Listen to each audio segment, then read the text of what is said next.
Barangay Hinebra, sinaya nga ba talaga si Christian Starnhardinger mga bro? At Rondy Hollis Jefferson bis import. So nakadalawa na nga itong si Rondy Hollis Jefferson mga bro laban kay Justin Brownlee. Masyado ngang takot kay RHG ang Barangay Hinebra kaya halos dumugi na nila ito kapag pumasok sa loob. Kaya na-open ang mga shooters ng TNT Tropang Giga. Marunong din talaga tong si RHG maghanap ng open na kakampi, kaya hirap ang Barangay Hinebra makarecover sa kanilang depensa kapag nasa painted area si RHG. Isa nga sa mga inaabangan mga bro kung sino kay RHG at Justin Brownlee ang mag-bis import ngayong conference. Well, para sa akin mga bro, ayaw ko naman maging bias dito pero nakikita ko nga na mas maganda ang naging performance ni Rondy Hollis Jefferson kaysa kay Justin Brownlee, lalo na dito sa finals. Malaki nga ang naging impact ni Rondy Hollis Jefferson sa kanyang koponan at nitong game 2 lang mga bro ay double-double nga ang ginawa nito with 37 points, 13 rebounds at 7 assists. Kaya walang question, malaki talaga ang pag-asa nitong makuha ang Best Import Award. Maganda din naman ang pinakita ni Justin Brownlee sa Barangay Hinebra pero kulang lang talaga sa ambag ng mga locals. Basang-basa na nga ng TNT Tropang Giga ang opensa ng Barangay Hinebra mga bro. Kaya kailangan din talaga ng mga locals maging threat sa opensa.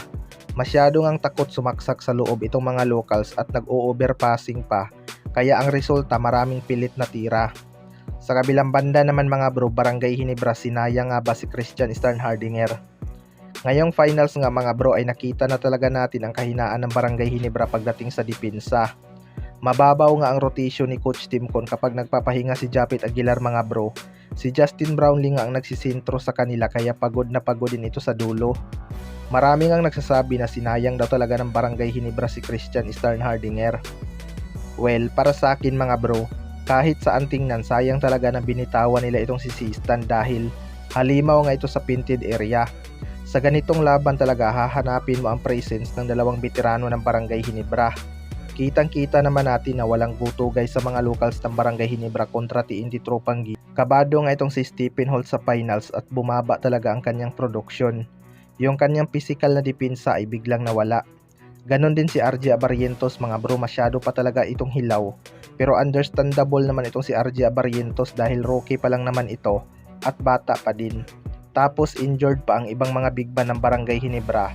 Kaya kung walang adjustment si Coach Timcon sa kanyang rotation, siguradong mahihirapan ng makabalik ang Barangay Hinebra kahit sinabi pa ni Coach Yengyaw na aabot ng Game 7 ang series na to. Kaya abangan na lang natin kung makakabawi na ba ang Barangay Hinebra sa Game 3 at masolusyonan nila ang depensa ng TNT Tropang Giga. Kayo mga bro, ano masasabi nyo tungkol dito?